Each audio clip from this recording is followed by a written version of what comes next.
오늘은 비가 많이 옵니다. 찬송 소리도 아주 힘차게 해야 되고 밖에 비가 많이 오는데 계시록의 이 말씀을 통해서 우리가 좀 은혜를 받고자 합니다. 오늘은 말씀의 제목이 두 증인이에요. 두 증인. 증인이 몇 명이라고요? 두 증인입니다. 계시록 이제 11장에 있는 이 말씀은 이제 조금 어려운 말씀이 될 수 있어서 제가 좀 3번에 걸쳐서 나눠서 좀 살펴보기를 원합니다.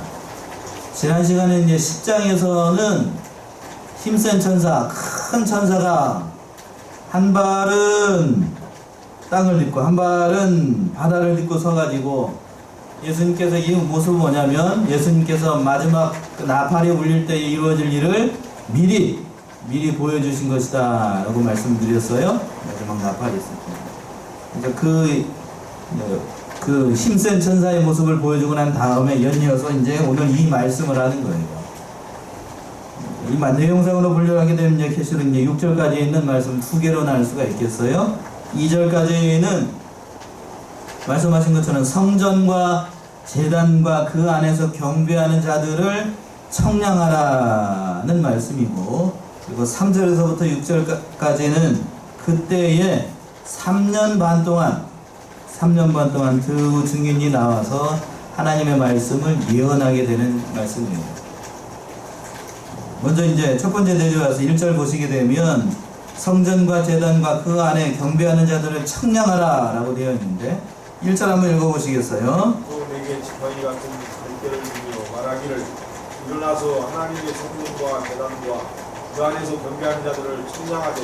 예, 청량하되 라고 되어 있는데 하나님께서 이제 그 지팡이 같은 갈대를 요한에게 준 것 같아요. 그래서 지팡이 같은 갈대는 측량할 때 쓰는 자 같은 겁니다. 자 같은 거. 그러니까 자 같은 걸 주고 난 다음에 뭐 하라고 그랬냐면 청량하라고 돼 있어요. 청량하라. 청량하라라는 이 말의 뜻은 재라는 의미보다는 그러니까 구별하다 또는 소유를 확인하다라는 뜻이 더 강해요. 잰다는 의미보다는 소유를 확인하다 또는 구별하다라는 뜻이 강합니다. 어디에 그렇게 되어 있는가? 에스겔 42장 20절 한번 보세요. 에스겔 42장 20절.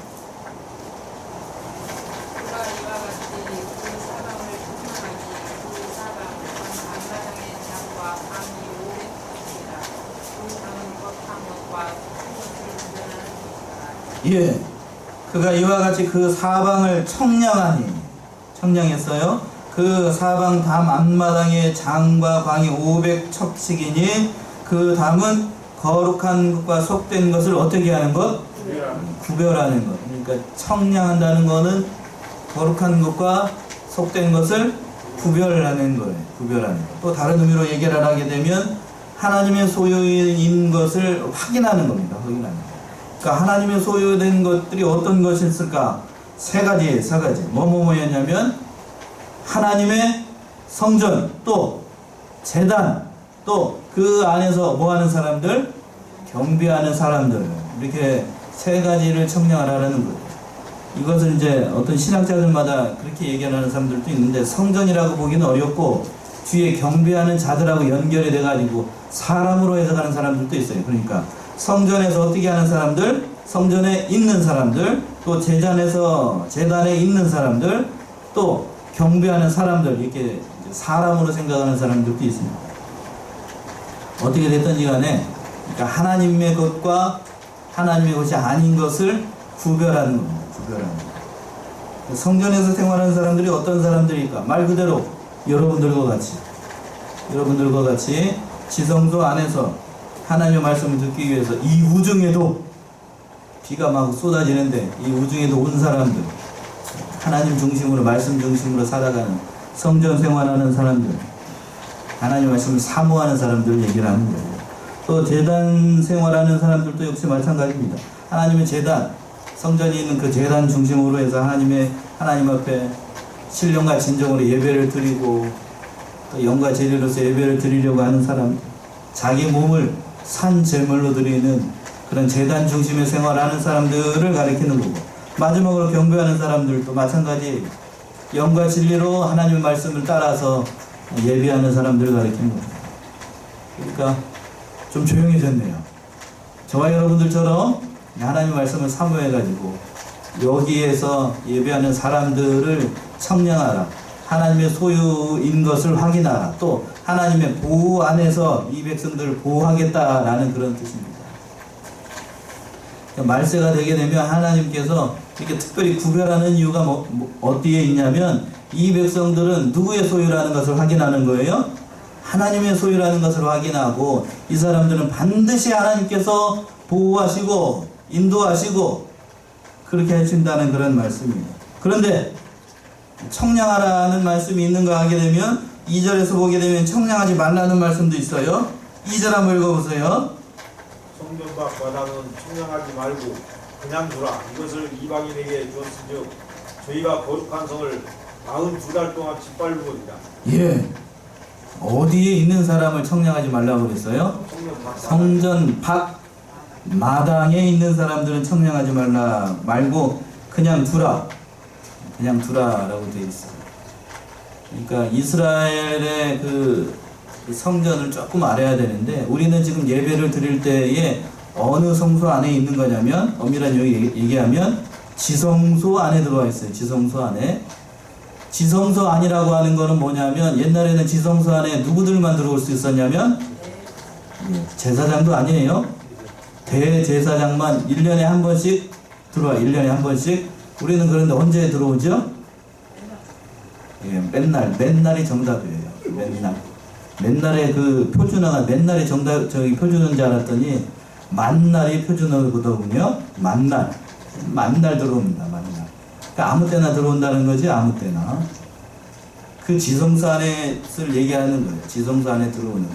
그러니까 성전 안에 있는 사람들을 청량하라는 것은 뭐냐면, 그 지성소 안에서 예배를 드리고 있는 사람들을 청량하라는 거예요. 그러면 성전 밖에 있는 사람들은 어떤 사람들일까? 이방인들을 얘기하는 거겠지. 장소적인 의미를 얘기하는 거예요. 오늘날에는 한 발은 어디에 있고? 교회에 있고, 한 발은 어디에 있고? 세상에 있는 사람들. 그런 사람들, 성전 방 마당만 밟는 사람들. 성경에도 그렇게 표현되어 있는 거예요. 그러니까 못 이겨가지고 교회 나오고 마음으로는 예수님을 주라고 고백하는 바가 없는데 몸뚱아리만 어디 와 있는 사람들? 교회에 와 있는 사람들. 이런 사람들을 가리키는 겁니다. 오늘날에 이런 사람들이 참 많지요. 교회에 오기는 와 있는데 마음은 어디가 있어요? 다른 데가 있습니다. 세상에 가 있고, 또 직분이 있기 때문에 이 자리에 모여 있기는 하지만, 그러나 마음은 다른 세상에 가 있는 사람들이 많아요. 성전 밖에 있는 사람들, 마음으로부터 하나님과 가까이 있지 않은 사람들은 하나님께서 냅두라고 되어 있어요. 냅두라고. 그렇게 되어 있죠. 청량하지 말라는 말씀은 그냥 놔두라는 거예요. 그냥 놔두라. 그냥 놔두는 것, 그냥 놔둔다. 로마서에서는 냅둬버린 인생이라고 제가 그렇게 얘기를 했습니다. 하나님께서 그냥 내버려 둔다는 거는 이 좋은 의미가 아니지요? 내버려 두라. 내버려 둔다. 내버려 두게 되면 하나님의 권고가 떠납니다. 하나님의 권고가 떠난다라고 하는 것은 그 자체가 큰 저주예요. 큰 저주. 어떻게 됐든지 간에, 그러니까 하나님께서 내버려 두신다라고 하는 것은 어떤 의미로, 이렇게 표현하면 죄송하지만 하나님께서 어떻게 하신다는 거예요. 버린 백성이라는 거고, 하나님도 어떻게 한 백성? 이렇게 표현하면 안 되겠다. 하나님도 버린 백성, 냅둬버린 백성. 하나님의 권고가 떠나는 건 참으로 슬픈 거예요.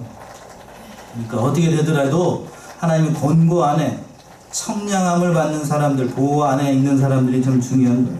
그런데 그 이제 거룩한 성을 몇 달 동안 밟으라고 되어 있냐면 42달을 30일로 기준으로 하게 되면 며칠이죠? 몇 년이죠?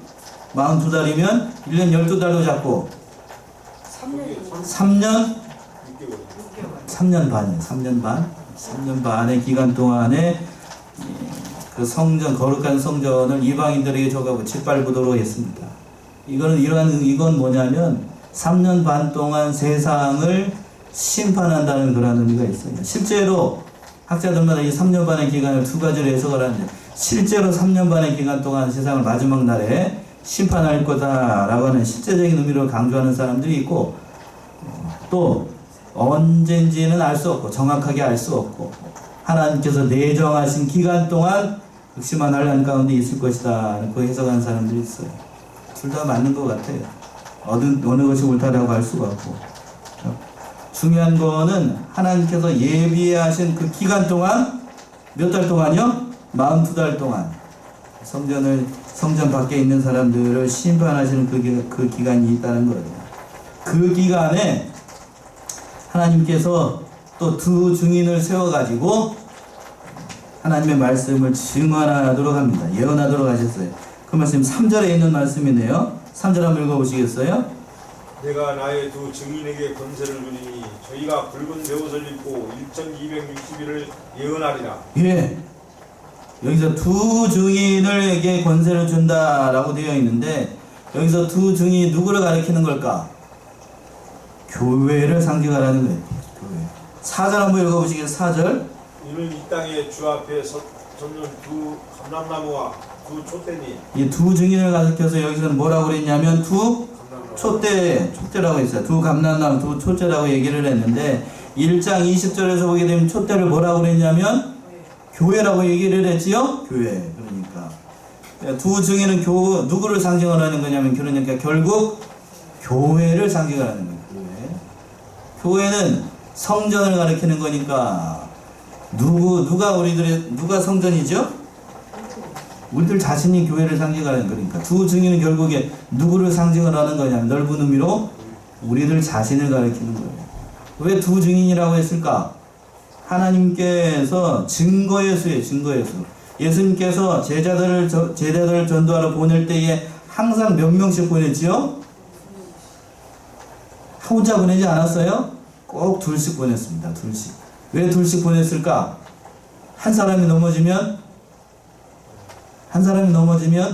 다른 사람이 이렇게 세워 들어가기 위해서. 3명이 가면 더 좋잖아요. 3명이 가면 의견이 갈라져요. 그래서 꼭 몇 명씩 갈라진다면 둘씩 보냈어요. 둘씩. 그래서 사역을 할 때에도 이걸 따라서 꼭 2명씩 보냅니다. 반드시 우리 교단도 그렇죠. 우리 교단도 좀 그러기는 한데, 목사 안수를 줄 때 조건이 뭐냐면 반드시 뭘 해야 되는가요? 요즘 그렇지도 않은데 결혼해야 됩니다. 결혼한 사람에게 목사 안수를 줘요. 요즘은 그렇지도 않아요. 왜 그럴까요? 목사도 사람인지라 사역을 하다 보게 되면 어떻게 되기가 쉬워요? 힘이 빠지고, 또 목사도 사람이에요. 힘에 겨워할 때가 있어요. 그렇게 되면 누가 옆에서 이제 목사를 도둑여주고 힘내라고 용기를 주지요? 사모의 역할이 중요해요. 또 사모가 힘들어하고 어려워하게 되면 누가 또 거기에? 목사가. 그래서 반드시 사역을 할 때에는 누가 반드시 둘이 가는 거예요. 둘. 그래서 이 2명을 세운 겁니다. 또 다른 의미로 하게 되면, 이 영적인 의미를 더하게 되면 로마서 11장 17절에서 얘기하고 있는 것처럼 두 증인은, 그러니까 이스라엘 민족과 또 이방 교회를 상징을 하는 거예요. 그러니까 두 교회라고 하는 것은 영적인 의미로 그런 의미가 있습니다. 두 증인이 또 권세를 잡고 무슨 옷을 입고 있었냐고 하면 붉은 베옷을 입고 있어요. 붉은 베옷. 어느 때 우리가 보통 베옷을 입죠? 슬픈 일을 당했을 때, 상당했을 때, 베옷을 입죠. 그러니까 베옷을 입었다라고 하는 거는, 그러니까 겸비하고 회개하는 것을 상징을 하는 거예요. 베옷을 입는다. 3년 반 동안 이 어려운 시기에 하나님께서 두 증인을 세워요. 3년 반 동안. 1260일이죠? 1260일을 30일 기준으로 해가지고 계산을 해보게 되면 이게 몇 개월이냐면 42개월이에요. 42개월은 어디서 봤죠? 그 후에 2절에서 얘기하고 있죠. 2절에서 42달. 그러니까 1260일은 위에서 얘기하고 있는 건 그 이방인들이 거룩한 성을 짓밟는 42달을 가리키는 거예요. 그러니까 42달 동안 거룩한 성을 짓밟는 그 기간 동안 하나님께서 누구를 세워주시냐면 두 증인을 세워요. 두 증인은 누굴까요? 교회. 저와 여러분들, 또 어렵게 생각하지 마세요. 저와 여러분들을 세워주신다고요. 그러니까 이 말씀의 뜻은 뭔가 하게 되면 교회의 환난과 어려움과 괴로움이 있는 세상 가운데 하나님께서 누구를 보내주시냐면 저와 여러분들을 그 어려움이 있는 세상 가운데 증인으로서 보낸다라는 뜻이에요. 이해가 되셨나요? 예. 환난이 있고 괴로움이 있고 어려움이 있고 그러한 곳에 저와 여러분들을 보내요. 그래서 그렇게 얘기하셨죠. 예수님께서도 2명씩 제자들을 70인의 제자들을 파송을 하면서 내가 너희를 보내는 것이 양떼를 어디 가운데 보낸 것 같다고요? 이리 가운데 보낸 것 같다. 하나님께서 역시 이 계시록의 말씀도 똑같은 말씀이에요. 우리를 어디로 보내는가? 예수 그리스도의 증인으로 세우고 난 다음에 우리는 평안하고 아니라고 그냥 배가 남산마을에 먹고 니나누하면서 놀라고 하는 것인가? 아니면 괴롭고 외롭고 눈물이 있고 한숨이 있고 탄식이 있는 그러한 장소에서 예수 그리스도의 증인으로서 살아가도록 하는가? 어느 쪽일 것 같아요? 네.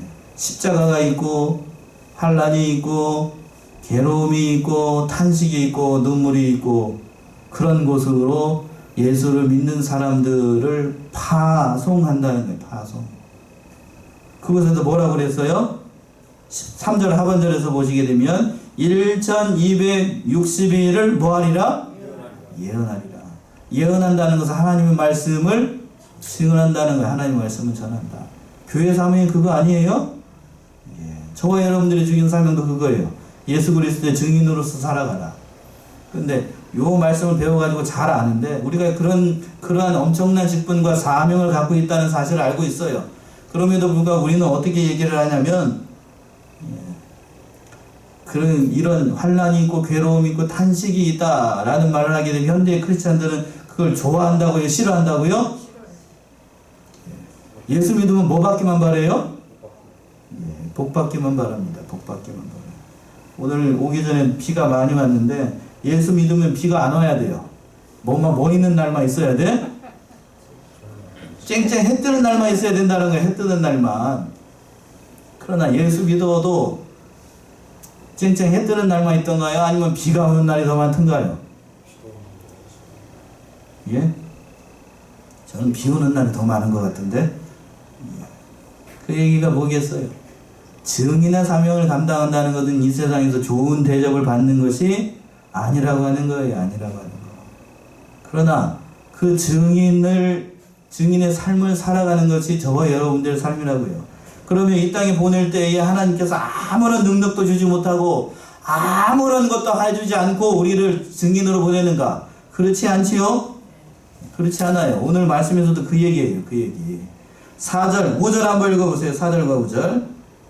이는 이 땅에 주 앞에 서는 두 감람나무와 두 촛대니 만일 누구든지 저희를 해하고자 한즉 저희 입에서 불이 나서 그 원수를 소멸할지니 누구든지 해하려 하면 반드시 이와 같이 죽임을 당하리라. 예, 저희를 해하려고 하면 곧 저와 여러분들에게 어떠한 유해를 가하려고 하면 저희 입에서 뭐가 나온다고요? 예, 불이 나와가지고 예수 그리스도에 대적하는 사람들, 복음을 반대하는 사람들은 하나님께서 심판하신다는 말이에요. 이거 문자적으로 받아들여가지고 막 저와 여러분들이 입에서 막 불이 나와가지고 지나가는 사람들 태운다는 얘기가 아니고 그런 의미 아니죠? 그렇게만 받아들이면 안 되잖아요. 그 원수를 소멸하고 누구든지 해하려고 하면 반드시 이와 같이 죽임을 당한다는 거예요. 하나님의 심판이 있게 된다는 말씀입니다. 또 마지막으로 6절 보시면 또 어떤 일이 있게 되냐면 6절 한번 읽어보세요. 저희가 권세를 가지고 하늘을 닫아 그 예언을 하는 날 동안 비우지 못하게 하고 또 권세를 가지고 물을 변하여 피되게 하고 아무 때든지 원하는 대로 여러 가지 재앙으로 땅을 치리로다. 예. 증인들에게 이러한 권세를 줬다고요. 이러한 권세. 그리스도를 대적하고 그 복음을 반대하는 자들은 불이 나와서 심판하도록 하고, 또 어떻게 됐냐면 권세를 줘가지고 하늘을 닫아가지고 그 예언을 하는 날 동안 뭐가 오지 않게 하고요? 비가 오지 않게 해요. 3년 반 동안 비가 오지 않았어요. 누가 그랬지요? 구약에서 3년 반 동안 한번 기도했더니 비가 오지 않게 한 선지자? 원래 엘로 시작해. 엘로 엘리야죠. 엘리야.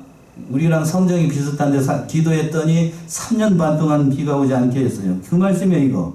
그러니까 그 증인들에게는 누구와 같은 권세를 주신다는 거냐면 엘리야와 같은 그러한 권세를, 기도의 권세를 준다는 거고, 또 권세를 가지고 물을 변하여 뭐가 되게 하고 피 되게 하고. 이건 누가 떠올라요? 물이 피가 되게 했다는 거 누구지요? 구약에서 피 재앙을 일으켰던 누구? 모세를 상징하는 거예요. 모세. 그러니까 우리에게 하나님께서 우리에게 증인의 사명을 감당하도록 할 때에는 엘리야와 같은 기도의 능력, 또 모세와 같은 기도의 능력을 저와 여러분들에게 줬다는 뜻이에요. 그러니까 아무 때든지 원하는 대로 말씀을 전하면서 하나님의 권세와 능력으로 이 모든 것을 해나가도록 하기 위해서 현대의 크리스찬, 현대의 교회와 저와 여러분들에게 이러한 권세를 줬다는 거예요. 믿으시나요? 그런 권세를 저와 여러분들에게 줬어요. 그런데 왜 저와 여러분들에게는 이런 권세가 나타나지 않을까요? 여기서부터 이제 제가 말씀드리고 싶은 거죠.